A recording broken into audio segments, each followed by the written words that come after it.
YouTubers, it's me, UKRifter, and tonight I'm going to be looking at a title called Stunt Kite Masters VR. Now I had a very quick go on this and instantly started smiling, which is always a good sign, so I stopped playing, thought I'll just hit record and show you why I smiled. So anyway, let's jump in there.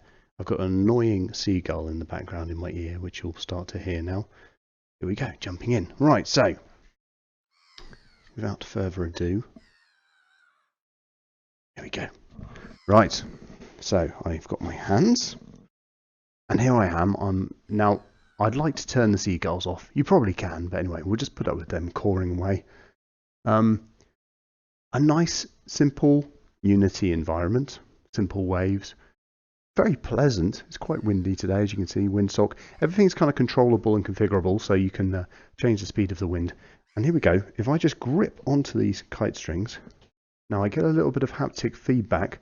I'm going to give it a jerk, and off goes my kite. I'm bringing it in a little bit closer so you can see it. So I've picked a sort of skull design, and I can't tell you, right? So I have a couple of kites which I fly, and I used to fly really big kites as well.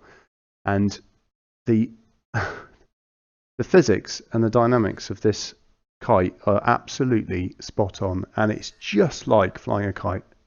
Absolutely amazing. And this is just one of these things I find absolutely fascinating about VR, is that you have the power with VR to create such unbelievable, unimaginable environments. And yet the most immersive and most amazing things you can do with VR are things that you can do every day in your normal lives. So, you know, just being able to fly a kite in virtual reality is staggeringly immersive because it just feels realistic. And I suppose if you were stood on an edge of a canyon overlooking the, you know, valleys of Mars, you might think, hang on a minute, this isn't quite right. This isn't quite real. There's no way I can be doing this. And your brain tells you that, right? And okay, you've got a bit of suspension of disbelief, but you know, with this, there's nothing more normal than flying a kite on a beach.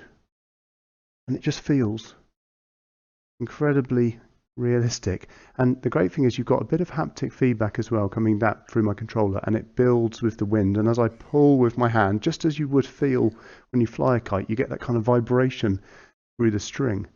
And it just absolutely feels real. Even the annoying seagulls. So I'm going to turn on some smoke.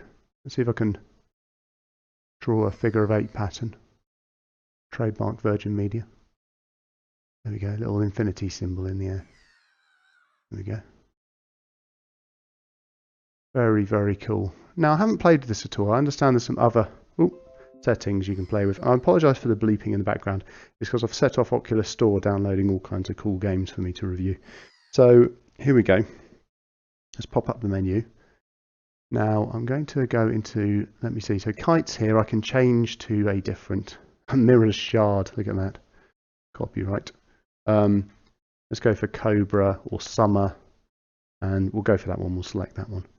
So if I go to game mode, I was just playing with custom mode, I think. I'm going to try Kite Snake. I don't know what that is.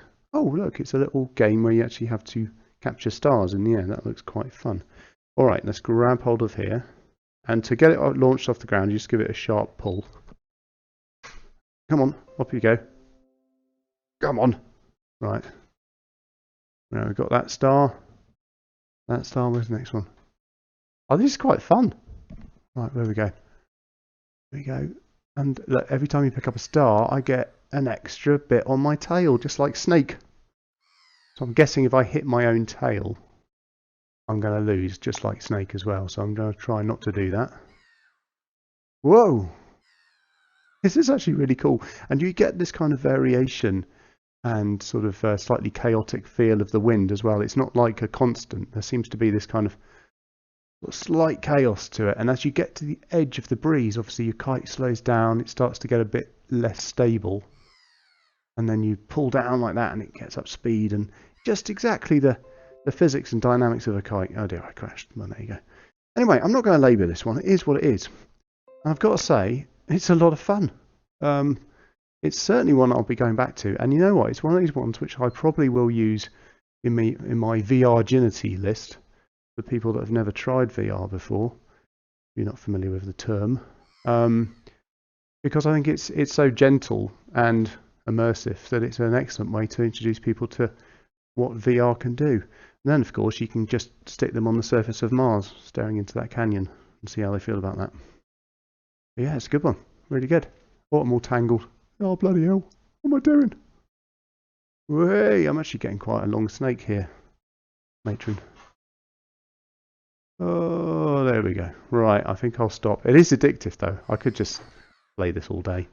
But you don't want to see that. You want to see me play something else now. Oh, look at that. I cut my own tail. Oh well, never mind. So there we go. That was VR Stunt Kite Masters. And it's available now on Oculus Store. Stunt Kite Masters VR. Sorry, I mispronounced it. I'm not sure how much it costs, though. No, I've no idea. Go and look yourself. Blimey, what do I look like? Somebody that actually, you know, tries. Clearly not. Anyway, thanks for watching, and subscribe if you fancy it, or don't. I don't mind. It's up to you. Say hello in the comments. Bye.